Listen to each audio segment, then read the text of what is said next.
Voilà, eh bien, bonsoir à tous les fidèles auditeurs de ces moments d'études, deuxième et quatrième mardi du mois. Si vous nous rejoignez pour la première fois, eh bien, nous sommes très heureux de vous avoir avec nous et nous pensons que vous passerez en notre compagnie un moment agréable. Nous sommes toujours dans le livre de Daniel, probablement les derniers instants de cette longue série que nous avons commencé depuis déjà quelque temps.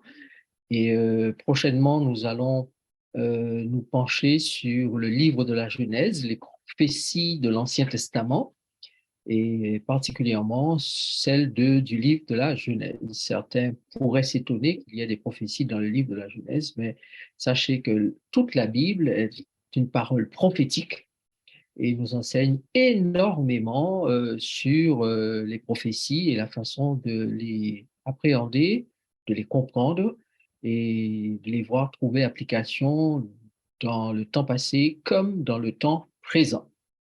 Alors cet après-midi, nous allons particulièrement nous pencher sur le verset 12 du chapitre Daniel, mais vous allez vous rendre compte que nous ferons aussi un tour d'horizon et ce sera comme un grand résumé de ce que nous avons déjà vu dans le livre de Daniel. Notre prochaine rencontre c'est le dernier jour du mois, le dernier mardi du mois de mars, qui est le 28 mars. Voilà, n'oubliez pas que nous avons notre période de questions à la fin, donc commencez à avoir du papier, du crayon auprès de vous, de façon à ce que vous puissiez les noter tout de suite, et ne pas oublier au moment où, chapitre 12, verset 12 du livre du prophète Daniel. Le texte biblique, heureux celui qui atteindra et qui arrivera jusqu'à 1335 jours. Alors, lorsque nous lisons ce texte, il faut savoir qu'il est dans un contexte et que pour comprendre ce que Daniel a écrit de la part de l'Éternel, puisque c'est l'Éternel lui-même qui parle à Daniel et Daniel rapporte les paroles de l'Éternel et il dit, seront heureux ceux qui vont arriver à 1335 jours. Comment définir ce bonheur? Alors, personnellement, je définis le bonheur comme un état de bien-être dû à une chose, une personne, une circonstance, un environnement, une satisfaction, une émotion positive. Et tout cela peut être plus ou moins long dans le temps. Tout cela peut se répéter. L'Éternel dit que ceux qui vont arriver après ces 1335 années prophétiques de domination du peuple de Dieu, puisqu'il s'agit bien de cela, si vous vous rappelez les études précédentes, il est bien question que le peuple de Dieu est dominé. Et le texte va jusqu'à dire, au chapitre 12, verset 7, que la force du peuple saint sera écrasée. Alors, s'il y a un temps pour la domination, il y a un temps pour le relèvement. Et nous allons voir pourquoi Dieu parle à Daniel de 1335 jours pour attendre que le bonheur soit là. La première question que nous allons nous poser est la suivante. Dans quel contexte ce verset se place-t-il? Le verset que nous venons de lire, heureux ceux qui, ou celui qui atteindra et qui arrivera jusqu'à 1335 jours. Quel est le contexte de Daniel 12 pour comprendre ce que cela veut dire? Alors, nous allons faire notre première lecture par l'un de nos auditeurs dans Daniel chapitre 11, verset 40. Au temps de la fin, le roi du Midi se heurtera contre lui, et le roi du Septentrion fondra sur lui comme une tempête, avec des chars et des cavaliers, et avec de nombreux navires. Il s'avancera dans les terres, se répandra comme un torrent et débordera. Alors, ce que nous pouvons déjà constater ici, c'est que nous sommes dans un contexte de guerre, d'opposition, de lutte ouverte entre le roi du Nord et le roi du Sud. le roi du Midi et le roi du Septentrion. Nous avons déjà naturellement fait l'étude du sens, de la symbolique de ces expressions, roi du Midi, roi du Septentrion. Donc, référez-vous aux vidéos qui sont en ligne sur le site Lumière pour les temps actuels et vous allez pouvoir retrouver le contexte en question. Daniel, chapitre 12, versets 8 à 10 maintenant. J'entendis, mais je ne compris pas, et je dis, Mon Seigneur, quelle sera l'issue de ces choses? Il répondit, Va, Daniel, car ces paroles seront tenues secrètes et scellées jusqu'au temps de la fin. Plusieurs seront purifiés, blanchis et épurés. Les méchants feront le mal et aucun des méchants ne comprendra. Mais ceux qui auront l'intelligence comprendront. Merci. Nous sommes donc dans un contexte de guerre, guerre de pouvoir. Il y a deux grands dominateurs, le prince de ce monde et le prince de l'univers. Le prince de l'univers, nous savons qui c'est Jésus lui-même. Et le prince de ce monde, nous savons aussi qui c'est le diable. Donc, ces deux maîtres, le maître du monde et le maître du royaume des cieux, bien, sont en guerre, sont opposés. En fait, nous l'avons bien vu et dit la dernière fois, Jésus ne fait pas la guerre à Satan. S'il devait faire la guerre à Satan, Satan n'existerait plus. Il a simplement donné du temps à l'ennemi pour exprimer tout ce qu'il a exprimé, son caractère, sa colère, ses vues, sa vision, son projet, etc. Et le Seigneur est là pour limiter les dégâts qu'il fait. Il est là pour empêcher certaines choses d'arriver. Il est là pour protéger un certain nombre de projets qui viennent de lui, un certain nombre de personnes qui travaillent avec lui, qui œuvrent avec lui, etc., etc. Bon, mais quand on parle d'une guerre, on parle surtout d'une guerre d'esprit, puisqu'il s'agit pour Satan de parler, d'enseigner, de communiquer des choses qui vont mener les individus à la destruction, et pour Jésus de parler, de prêcher, d'inspirer, de communiquer des choses qui amènent à la vie éternelle. Maintenant, ce temps de la fin commence en 1798, puisque nous avons lu au verset 40 du chapitre 11 que tout ceci se passe au temps de la fin. Bon? Et ce temps de la fin commence en 1798. Ne pas confondre avec les derniers temps. Les derniers temps commencent avec la venue de Jésus, c'est ce que nous avons étudié déjà à maintes et maintes reprises dans Hébreux chapitre 1, verset 1. Après avoir parlé à nos pères par les prophètes, Dieu, dans ces derniers temps, nous a parlé par le Fils. Donc Jésus a ouvert les derniers temps. Mais il y a la fin des temps et le temps de la fin. Alors, le temps de la fin, c'est une période où vont se dérouler un certain nombre d'événements majeurs. Et la fin des temps, c'est les tout derniers instants de la planète Terre avant le retour de Jésus. C'est le temps où le roi du Nord et le roi du Sud s'affrontent. Nous l'avons bien compris. Nous avons aussi bien compris, lorsque nous avons étudié Daniel 12 en particulier, que c'était le temps où la détresse est sans précédent dans le monde. Donc, ce sera aussi un temps de détresse. Donc, nous sommes dans un contexte de guerre, nous sommes dans un contexte de détresse. C'est aussi le temps de la colère redoublée du diable. Ça, nous l'avons vu lors de l'étude d'Apocalypse 12, verset 12.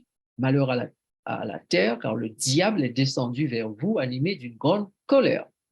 C'est aussi le temps où la force du peuple saint sera entièrement brisée.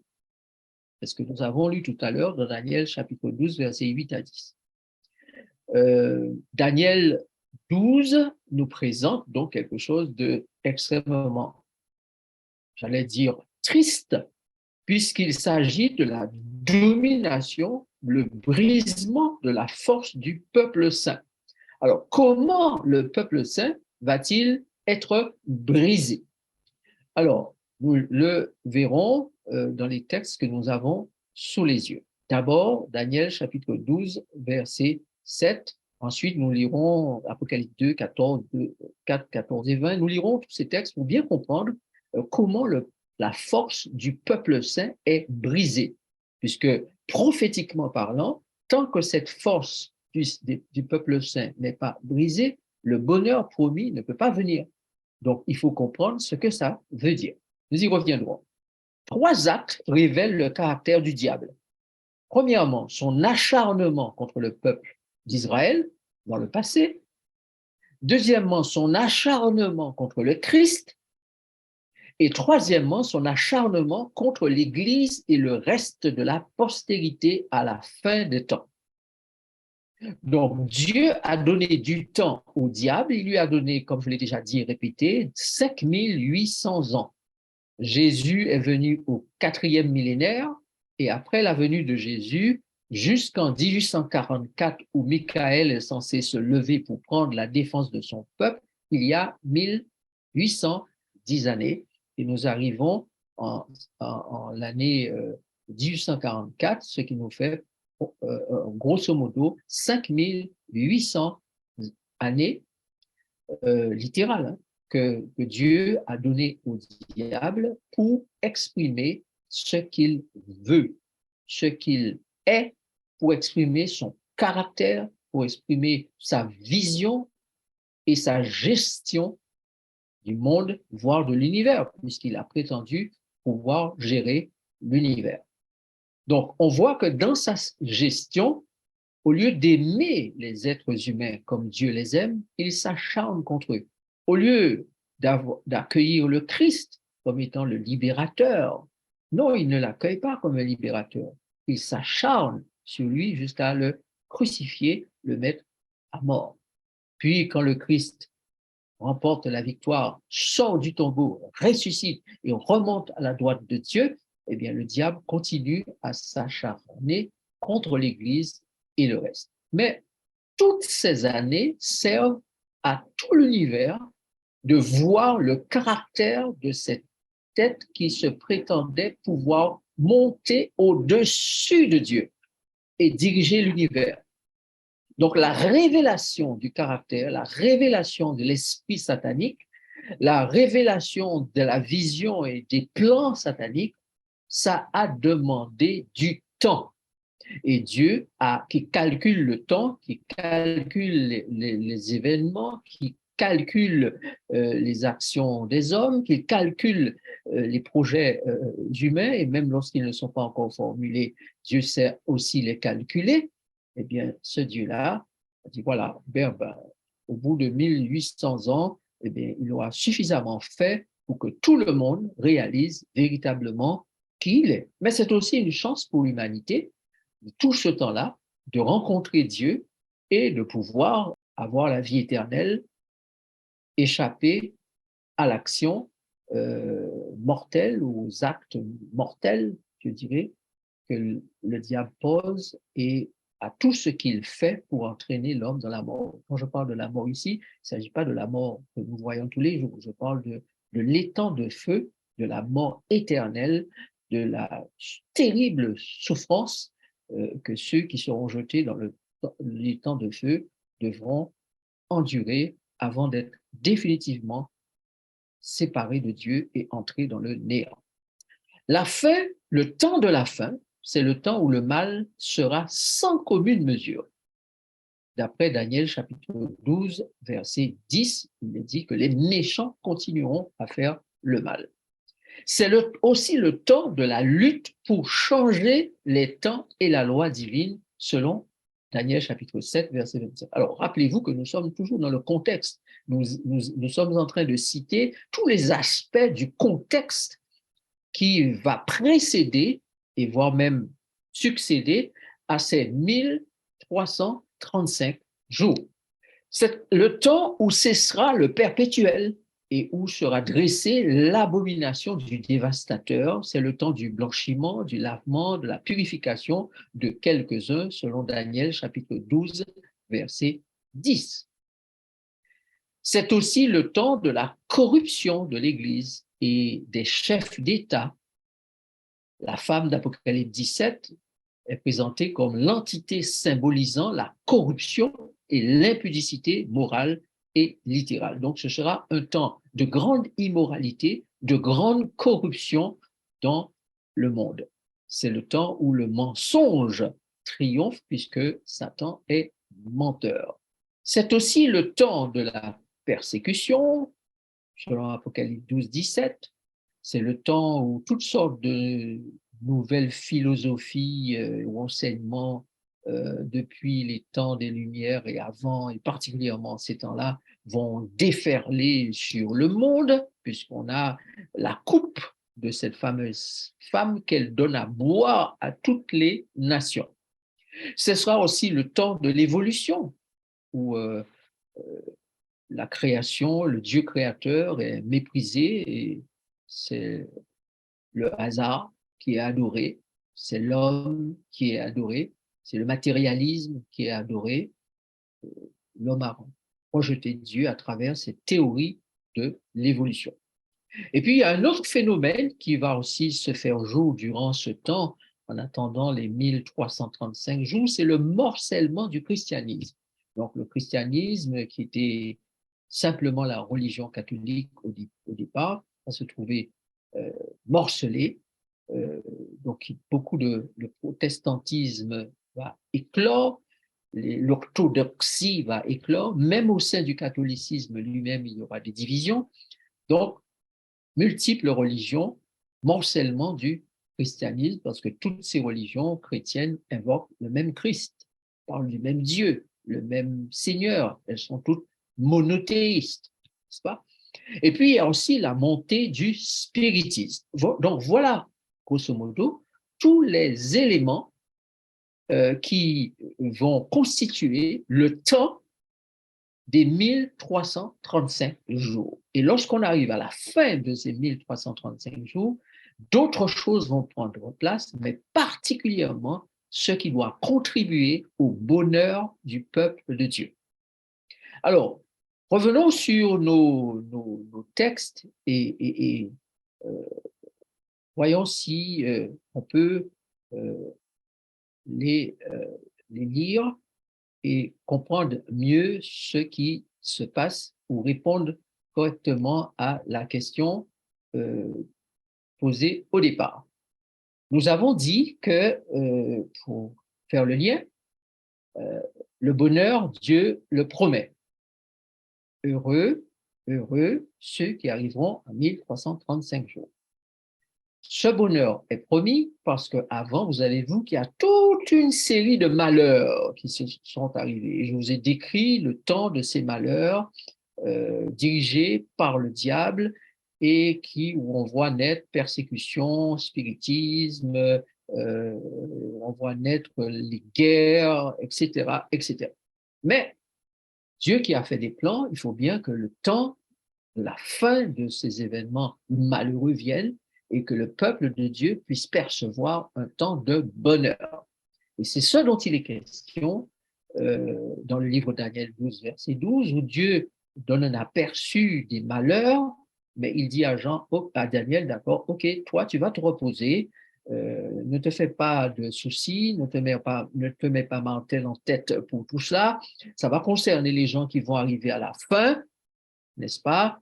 Toi, tu attendras tranquillement ta récompense. Okay? Donc, Daniel 12 doit être lu comme étant deux choses principales, le temps des malheurs et le temps du bonheur. Les malheurs vont durer pendant beaucoup d'années, 5800 ans, et à partir de 1844, la fin pratiquement et heureusement de ces 5800 ans, Jésus va commencer à parler à son peuple de bonheur. Daniel chapitre 12, versets 8 à 10. J'entendis, mais je ne compris pas. Et je dis, mon Seigneur, quelle sera l'issue de ces choses? Il répondit, va Daniel, car ces paroles sont tenues secrètes et scellées jusqu'au temps de la fin.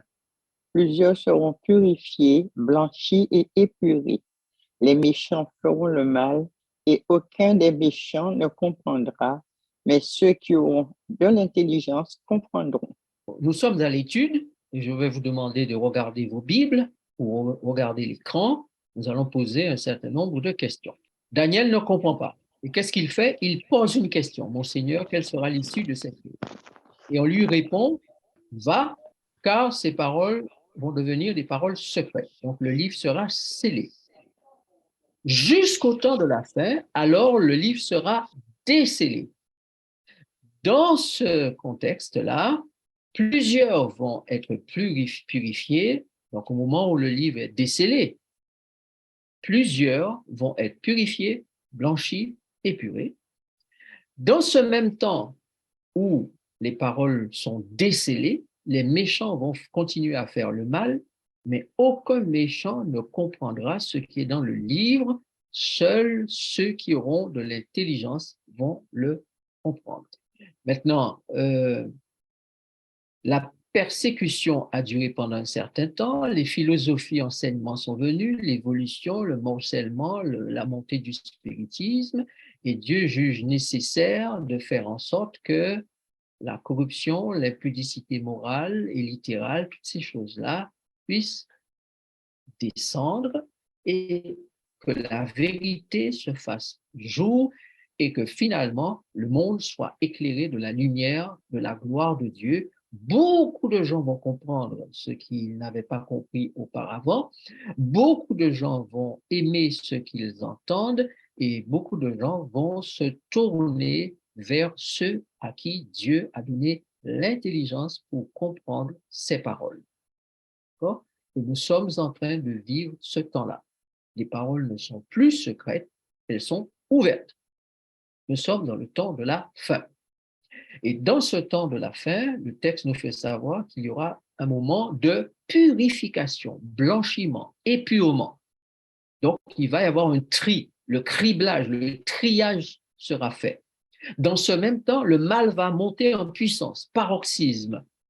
Ceux qui auront de l'intelligence de la prophétie vont comprendre ce qui se passe et vont partager cette connaissance qu'ils ont avec les autres. Ils vont enseigner la justice à la multitude et vont briller comme la splendeur du ciel, dit Daniel 12, verset 3, et briller comme les étoiles du ciel à toujours et à perpétuité. Donc, deux périodes sont mentionnées plus bas dans le texte et l'une d'entre elles, c'est les 1335 jours et il nous faut comprendre ces périodes. Alors, pour un petit rappel de ce que nous avons déjà étudié, les 1290 jours vont de 508 à 1798 et les 1335 jours vont de 508 à 1844. C'est toujours le temps où le diable met en place son règne à lui, il met en place ses hommes à lui, ses collaborateurs à lui, dans un seul but, détruire l'Église, le peuple des saints du Très-Haut. Donc, avec la complicité de l'Église romaine à partir de la conversion de ce fameux Clovis, eh bien, on va avoir une montée de la persécution, de la domination des chrétiens fidèles. L'Église va se corrompre, va accepter beaucoup de doctrines et qu'elle va convertir, les doctrines païennes qu'elle va convertir en doctrines chrétiennes. Elle va s'adapter à son environnement et faire en sorte d'abolir, de rejeter un certain nombre de vérités bibliques de façon à pouvoir dominer, de façon à pouvoir, soi-disant, entre guillemets, faire avancer la cause de la seule et unique Église du Christ. Donc, retenez que ces périodes-là, 1708 à 1798, sont des périodes de domination et d'écrasement du peuple de Dieu. Nous avons tout à l'heure utilisé le terme que Daniel a utilisé lui-même, la force du peuple saint sera entièrement brisée. Okay? Donc, à partir de cette année-là, 508, le diable va donner des coups, des coups, des coups, des coups au sein du Très-Haut et beaucoup vont être jetés aux bêtes féroces, brûlés sur les bûchers, décapités, tués par l'épée, le sang va couler à flot, l'Église, on a l'impression qu'elle va complètement disparaître de ce monde. Mais ceci va beaucoup plus loin, puisque nous avons déjà enseigné, vous avez déjà certainement compris que nous, humains, nous sommes des esprits sous forme humaine. Et donc, comme c'est une guerre d'esprit, une guerre d'anges, le diable continue à s'acharner contre les esprits créés par Dieu, donnés à Dieu à la structure humaine, et il continue à s'acharner contre ces esprits, espérant les tuer tous ou les avoir sous sa domination. Donc, le peuple saint du Très-Haut va être terriblement persécuté. Donc, cela va durer 1335 années. Et à la fin de ces 1335 années, Jésus va dire, maintenant, c'est terminé Lucifer, terminé Satan, c'est terminé serpent ancien, diable, ton temps de colère est terminé, l'agneau va maintenant se lever, Michael va se tenir debout pour prendre la défense de son peuple, d'après Daniel chapitre 12, verset 1er. Alors, la question se pose, pourquoi la fin des 1335 jours constitue-t-elle une période de bonheur pour ceux qui la verront? Cette période, nous avons compris, commence en 1844 et cette période va voir Jésus entrer dans des activités extrêmement réjouissantes et génératrices d'un grand bonheur pour les saints.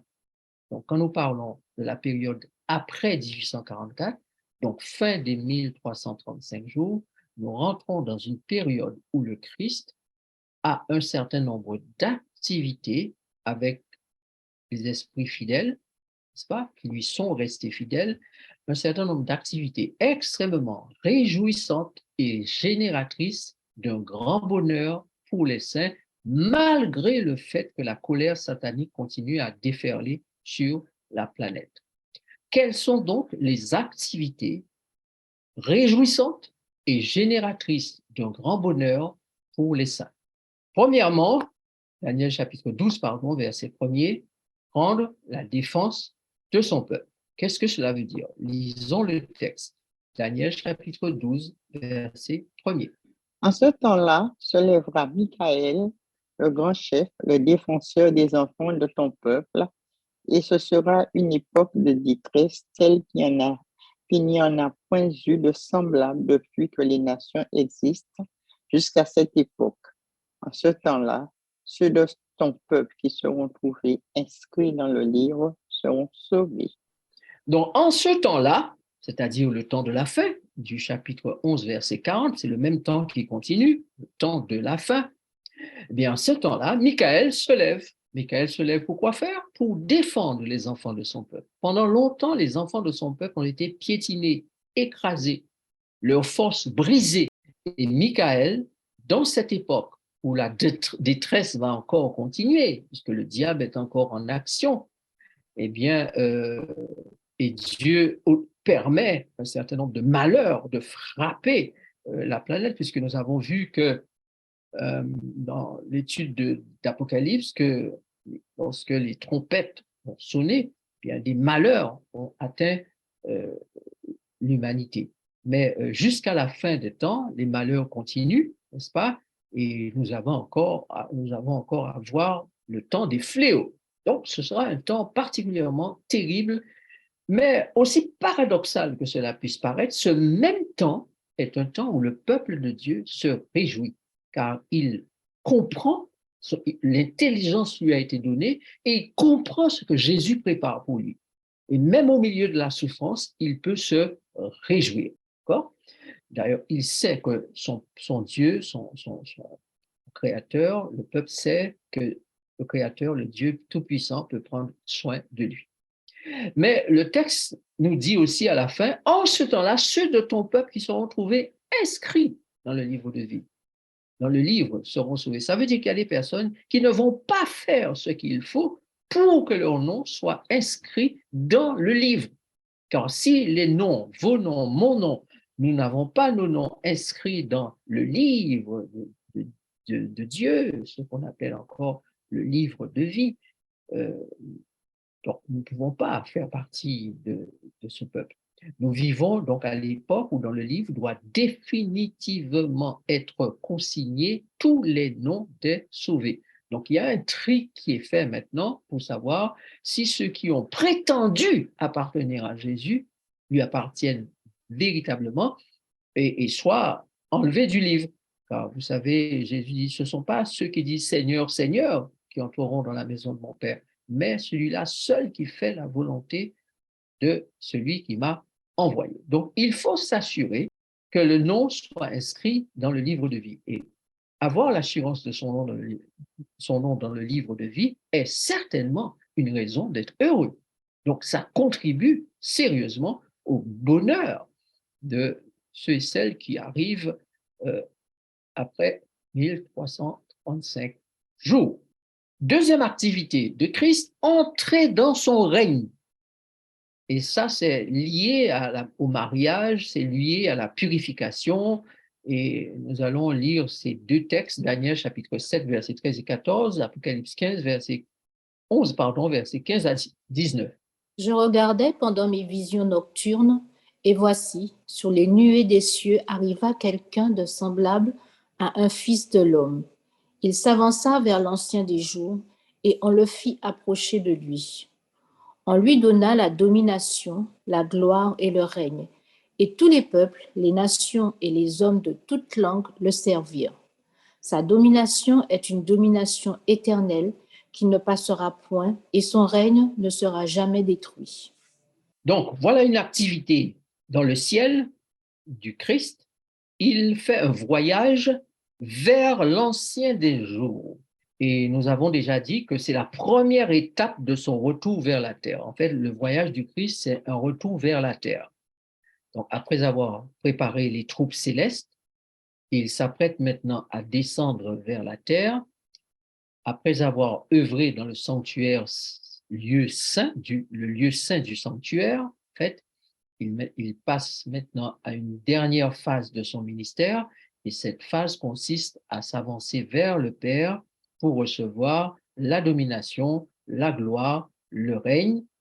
Et il est dit que avec cette domination, cette gloire et ce règne, tous les peuples, les nations et les hommes de toute langue vont le servir. Et ce règne-là, cette domination-là, est une domination qui est éternelle, qui ne passera point, son règne n'étant plus jamais mis en danger. Donc, nous sommes heureux de savoir que le Christ s'est avancé vers le Père pour prendre la situation, le règne en main et inclure la planète Terre et tous les peuples dans ce règne.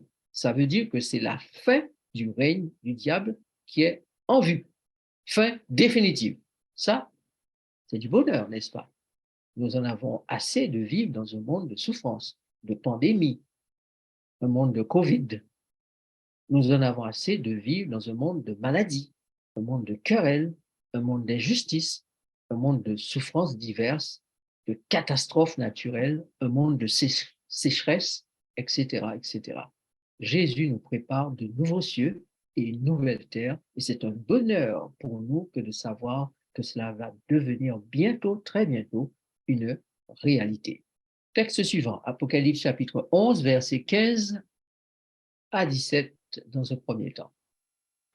Le Le septième septième ange sonna de la trompette, et il y eut dans le ciel de fortes voix qui disaient: Le royaume du monde est remis à notre Seigneur et à son Christ, et il régnera au siècle des siècles. Les 24 vieillards qui étaient assis devant Dieu sur leur trône se prosternèrent sur leurs faces et ils adorèrent Dieu, en disant: Nous te rendons grâce, Seigneur Dieu Tout-Puissant, qui est et qui était, de ce que tu as saisi ta grande puissance et pris possession de ton règne. Voilà, vous voyez bien que c'est clairement dit que Jésus a pris possession de son règne. Alors, nous avons déjà étudié Apocalypse chapitre 11 et nous savons que la septième trompette a sonné en 1844.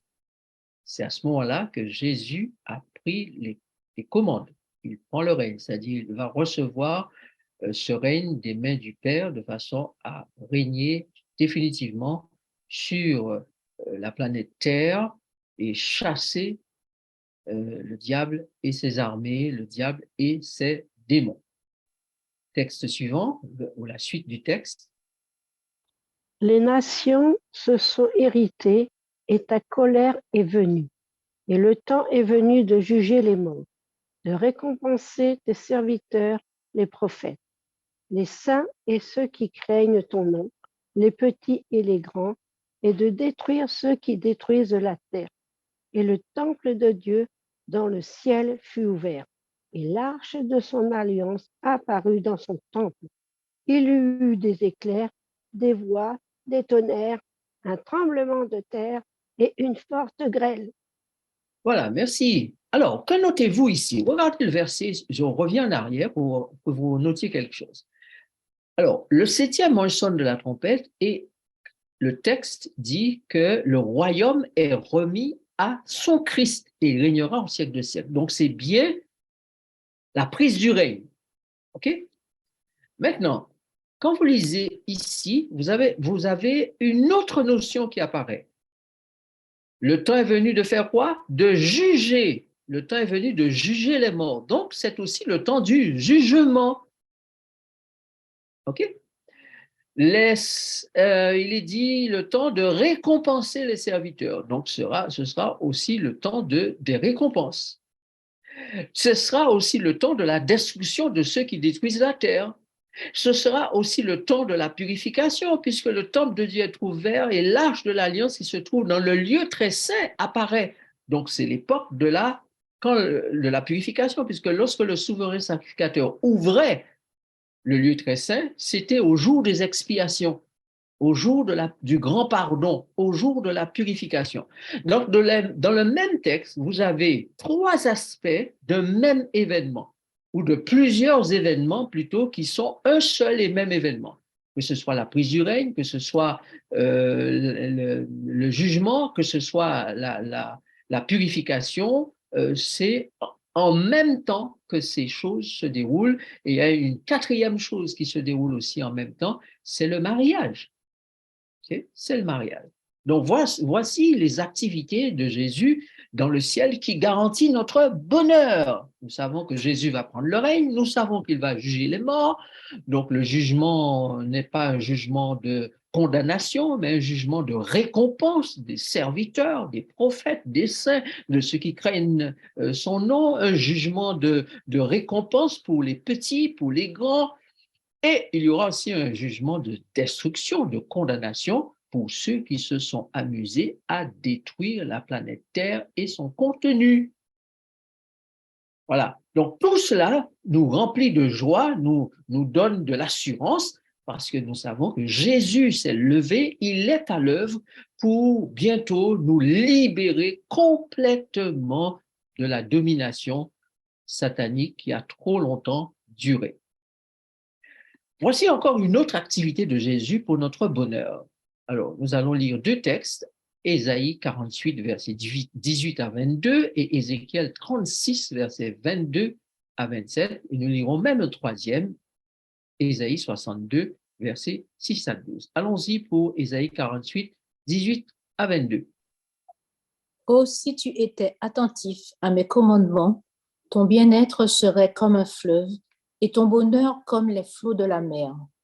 Ta postérité serait comme le sable et les fruits de tes entrailles comme les grains de sable. Ton nom ne serait point effacé, anéanti devant moi. Sortez de Babylone, fuyez du milieu des Chaldéens. Avec une voix d'allégresse, annoncez-le, publiez-le, faites-le savoir jusqu'à l'extrémité de la terre. Dites, l'Éternel a racheté son serviteur Jacob, et il n'aura pas soif dans le désert où il les conduira. Il fera jaillir pour eux l'eau du rocher. Il fondra le rocher et l'eau coulera. Il n'y a point de paix pour les méchants, dit l'Éternel. Voilà. Alors, dans ce premier texte, vous voyez bien que Dieu pose les conditions du bonheur de son peuple. Il dit, mon peuple, sois attentif à mes commandements et ton bien-être sera comme un fleuve, ton bonheur comme les flots de la mer.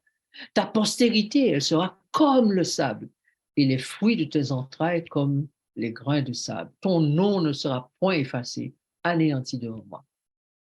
Confirmé sur le livre de vie, n'est-ce pas? Puisque nous avons vu tout à l'heure qu'il faut que les noms soient confirmés dans le livre. Donc voilà qu'Ésaïe reprend les idées de l'Éternel sous une autre forme et dans le contexte du bonheur, du bien-être. Il nous dit que pour être heureux, eh bien, il faut que les commandements de Dieu puissent être gardés, observés. Donc, ça veut dire que la loi de Jésus soit inscrite dans nos cœurs et c'est ce que Jésus fait maintenant, actuellement, par la puissance de son esprit, écrire sa loi dans un maximum d'esprit et de cœur. Puis, le bonheur ne peut être assuré au sein de Babylone. Donc, il y a l'invitation à sortir de Babylone, à fuir loin de ceux qui sont considérés comme les méchants. L'Éternel dit, eh bien, mon serviteur Jacob, je l'ai racheté, hein, j'ai tout mis en place, d'accord? Et dites-le avec allégresse, annoncez-le, publiez-le, faites-le savoir jusqu'aux extrémités de la terre, soyez dans la joie. L'Éternel a racheté son serviteur Jacob. Et même si le temps de malheur continue ou de détresse est là, eh bien, ceux qui appartiennent à Jacob, ceux qui appartiennent à l'Éternel, qui sont serviteurs de l'Éternel, eh bien, ceux-là n'auront pas soif. Même dans le désert, ils auront de quoi boire. L'Éternel va s'occuper de lui ou de son peuple. Il va s'occuper d'eux. Il fendra le rocher comme il l'a fait pour Israël à l'époque. Il fera couler de l'eau. Et avec l'Éternel, il n'y a point de paix pour les méchants. Les malheurs continueront à les frapper, mais le peuple de Dieu sera à l'abri. Heureux ceux qui arriveront à 1335 jours. Si le peuple de Dieu a été persécuté d'une certaine manière dans le passé, le diable ne pourra plus continuer à le persécuter à la fin des temps comme il l'a fait. Car le sang des enfants de Dieu ne sera plus semence de l'évangile. D'accord? Ça aura été terminé, l'évangile aura été prêché au monde entier pour servir de témoignage à toutes les nations et ceux qui se seront convertis, ceux qui se seront assurés de l'écriture de leur nom dans le livre de vie, eh bien, seront scellés, voilà, et appartiendront à ce peuple racheté, serviteur de l'Éternel, serviteur de Jacob, ou appelé tout simplement serviteur Jacob, puisque Jacob a été le serviteur de l'Éternel.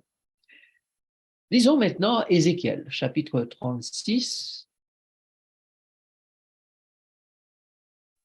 C'est pourquoi, dis à la maison d'Israël, ainsi parle le Seigneur, l'Éternel. Ce n'est pas à cause de vous que j'agis de la sorte, maison d'Israël. C'est à cause de mon saint nom que vous avez profané parmi les nations où vous êtes allés. Je sanctifierai mon grand nom qui a été profané parmi les nations que vous avez profané au milieu d'elles. Et les nations sauront que je suis l'Éternel, dit le Seigneur. L'Éternel, quand je serai sanctifié par vous sous leurs yeux. Voilà. Donc, vous voyez là encore un sujet de joie, d'allégresse, de bonheur. Et Dieu dit, non, ce n'est pas parce que vous êtes digne, hein.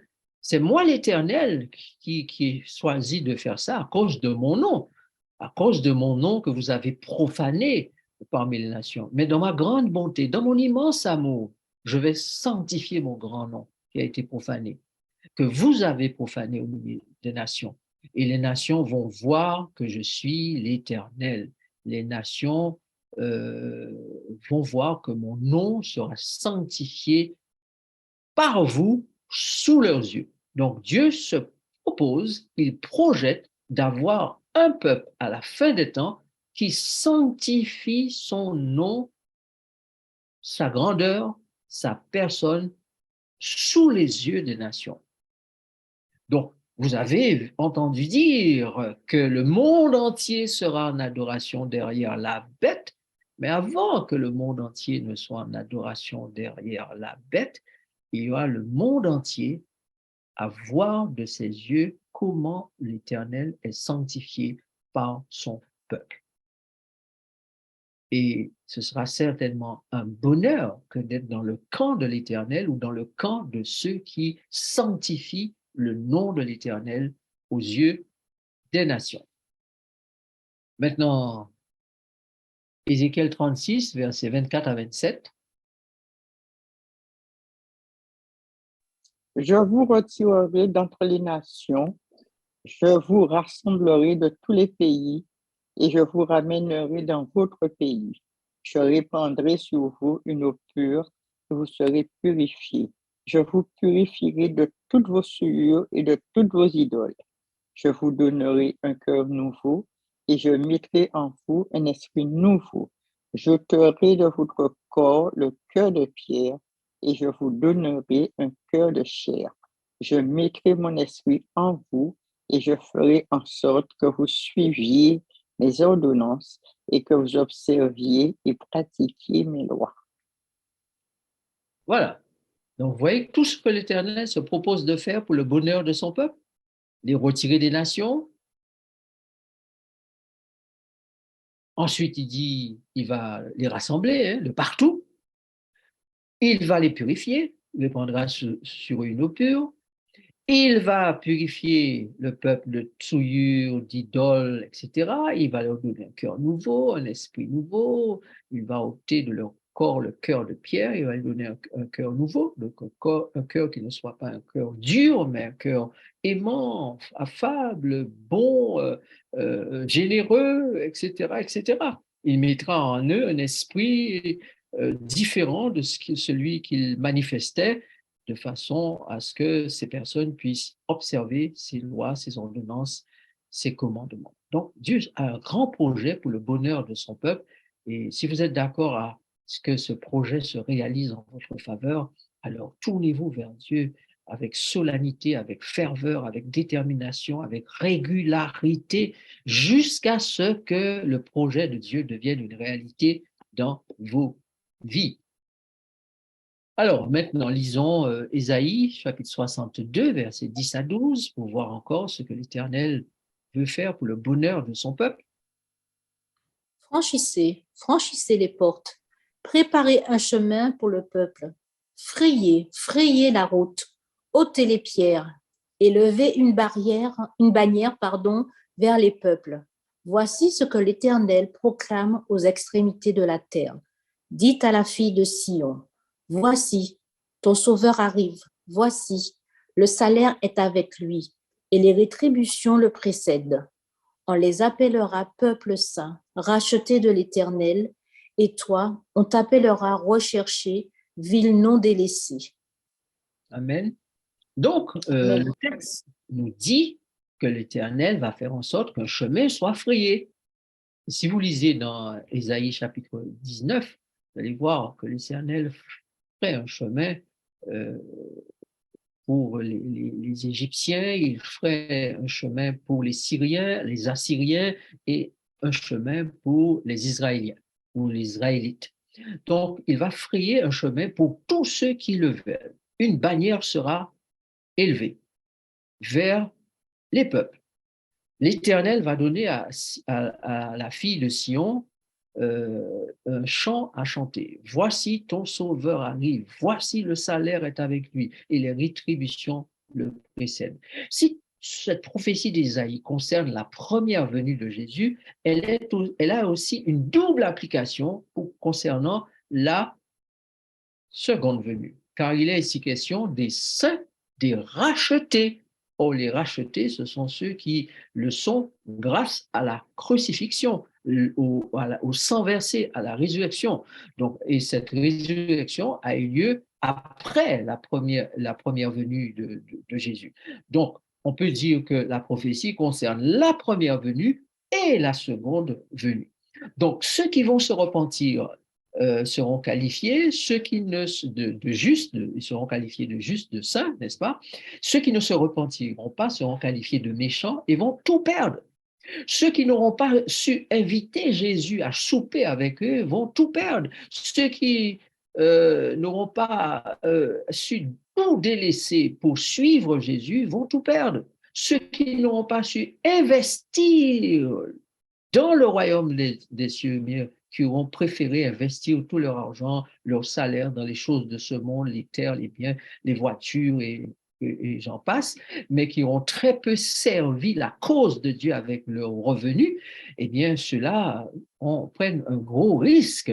Ceux qui n'auront pas reçu le sceau de l'Esprit de Dieu, le sceau d'approbation de l'Esprit de Dieu, ceux-là seront aussi perdants. Ceux qui ne se sont pas trouvés serviteurs, vierges, spirituellement parlant, et irréprochables devant Dieu, grâce au don de Jésus-Christ, eh bien, ceux-là seront perdus.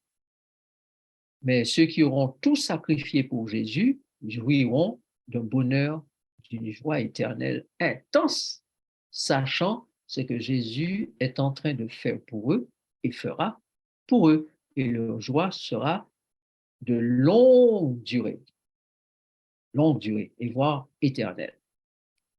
Ainsi, chers amis, l'Éternel veut te donner le bonheur.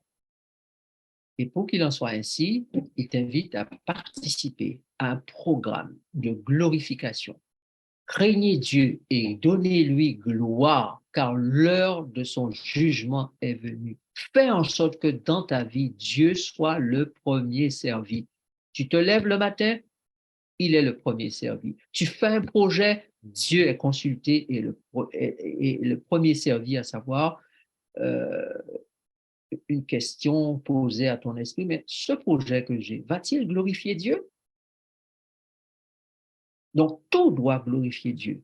Projet matériel, projet moral, projet social, projet marital, quel que soit le projet que tu fais maintenant, assure-toi que ce projet-là glorifie Dieu, sinon abandonne-le. Quitte à ce que ça te coûte cher, abandonne-le. D'autre part, Babylone est tombée. Donc, ça veut dire que la vérité est libérée. Ce n'est plus le roi du mensonge qui domine. Ce n'est plus la reine de l'impudicité. Ce n'est plus le serveur de sang qui domine. Les nations n'ont plus à boire uniquement le vin de Babylone. Dieu appelle des personnes à glorifier son nom pour que notre vin soit servi. Le jus de la vigne, la parole de Dieu, le sang du Christ répandu soit désormais connu. Donc, les choix déterminants doivent être faits par chaque croyant aujourd'hui, en toute transparence, Et bientôt, le monde entier devra faire un choix en toute transparence, pour le Dieu créateur ou contre le Dieu créateur. C'est un moment où le sabbat deviendra l'objet d'une grande controverse, de grandes discussions, de grands débats dans ce monde. Donc, ceux qui se repentiront vont avoir quel héritage et quel bonheur. Regardez ce que dit la Bible dans Apocalypse, chapitre 3, versets 9 à 12. Et nous arrivons à la fin de notre étude. Moi, je reprends et je châtie tous ceux que j'aime. Aie donc du zèle et repens-toi. Voici, je me tiens à la porte et je frappe. Si quelqu'un entend ma voix et ouvre la porte, j'entrerai chez lui, je souperai avec lui et lui avec moi. Celui qui vaincra, je le ferai asseoir avec moi sur mon trône, comme moi j'ai vaincu et me suis assis avec mon Père sur son trône. Que celui qui a des oreilles entende ce que l'Esprit dit aux églises. Donc, celui qui aura des oreilles pour entendre deviendra intelligent et il aura compris ce que l'Esprit dit. Et dans le texte que nous avons sous les yeux, l'Esprit nous dit qu'il va falloir avoir un sérieux temps de repentance et être châtié par l'Éternel s'il le faut, parce que l'Éternel nous aime. Il va falloir avoir du zèle avec cette repentance.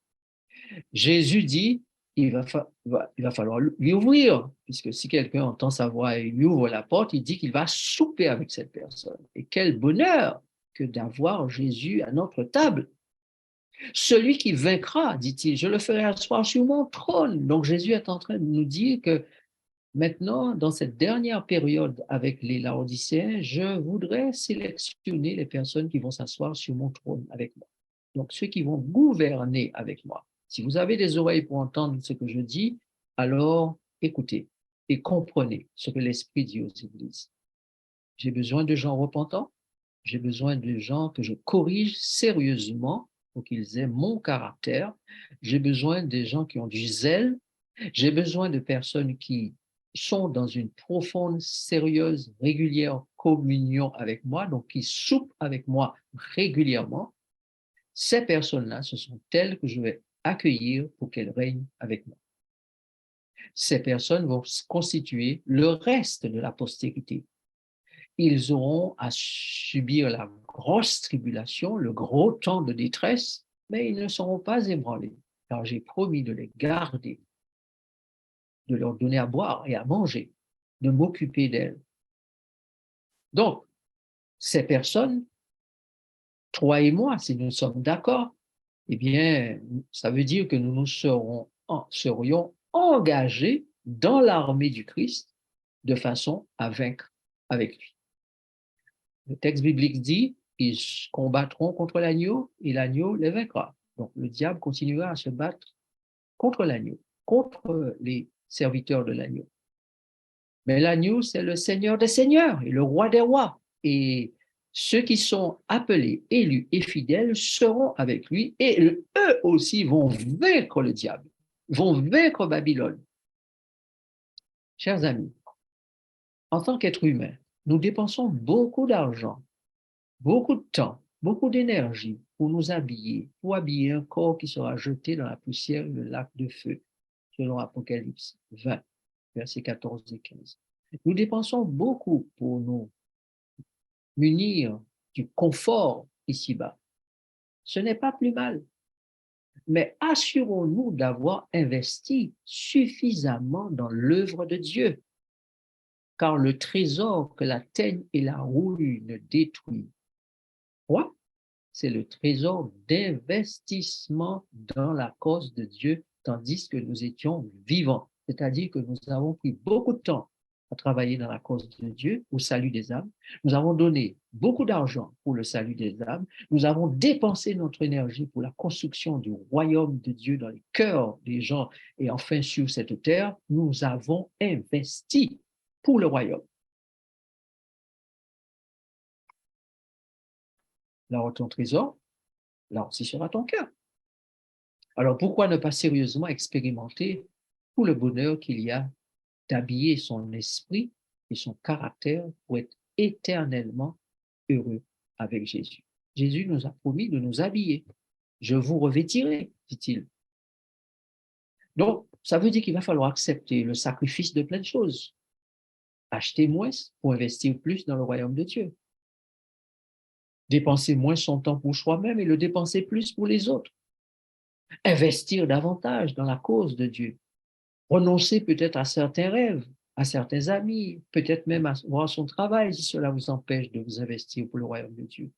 Renoncer à des biens, renoncer peut-être à sa femme, ses enfants.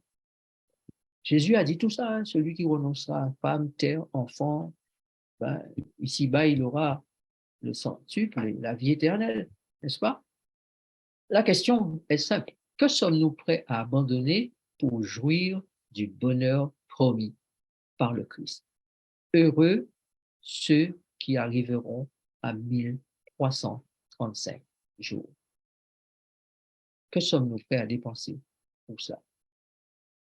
Oh, dit l'Éternel, si tu étais attentif à mes commandements, ton bien-être serait comme un fleuve et ton bonheur comme les flots de la mer. Isaïe 48, verset 18. Jésus est prêt à te donner le pardon, un cœur nouveau, un esprit nouveau, un caractère nouveau, comme le sien, pour un bonheur parfait, éternel avec lui dans le royaume des cieux et la nouvelle terre. Es-tu prêt à renoncer à tout ce qui bloque cette parfaite communion avec Jésus?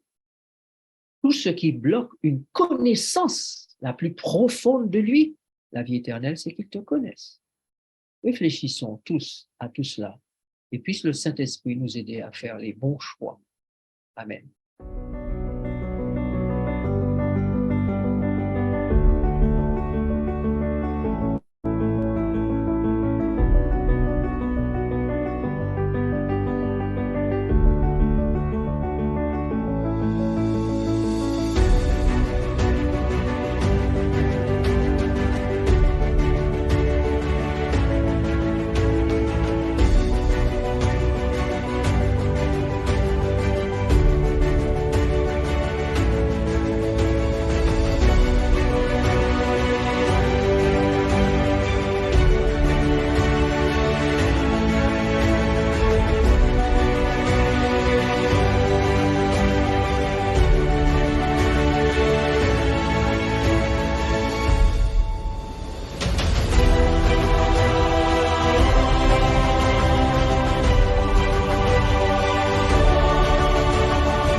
Voilà, eh bien, nous vous remercions d'avoir été en notre compagnie cet après-midi. Nous espérons que vous avez été inspirés par l'Esprit de Dieu, par l'étude de la parole et que vous continuez à approfondir cette parole. Nous nous retrouvons très bientôt, le dernier mardi du mois de mars.